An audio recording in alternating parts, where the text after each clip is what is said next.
नमस्कार मंडळी, स्वागत आहे तुमचं माझ्या मिनी व्लॉगमध्ये. तर संडेच्या दिवशी आम्ही सगळ्या महिलांनी मिळून कुठेतरी बाहेर जाण्याचा प्लॅन केलेला होता.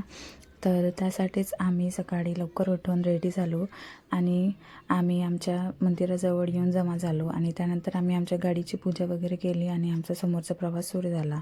तर आधी आम्ही आमच्या गाडीमध्ये पेट्रोल भरून घेतलं आणि त्यानंतर तब्बल 2-2.5 तासाच्या प्रवासानंतर आम्ही आलेलो नागपूरला.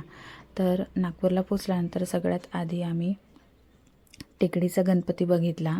तर इथे आलो. त्यानंतर या मंदिरात मी पहिल्यांदाच आले आणि इथलं वातावरण पण खूप छान होतं आणि हे मंदिर मी पहिल्यांदाच बघत होते. तर आतमध्ये गेलो मंदिरात, गणपतीचं दर्शन घेतलं. त्यानंतर मग छान छान आम्ही फोटोज वगैरे काढले. इथे थोडा वेळ घालवला आम्ही आणि त्यानंतर आम्ही आमच्या समोरच्या प्रवासाला निघालो. तर समोर आम्ही कुठलं मंदिर बघितलं किंवा कुठे गेलो हे तुम्हाला बघण्यासाठी चॅनलला तुम्ही सबस्क्राईब करून ठेवा आणि माझ्या नेक्स्ट व्हिडिओमध्ये तुम्हाला दिसेलच की आम्ही कुठे गेलो. तोपर्यंत बाय बाय.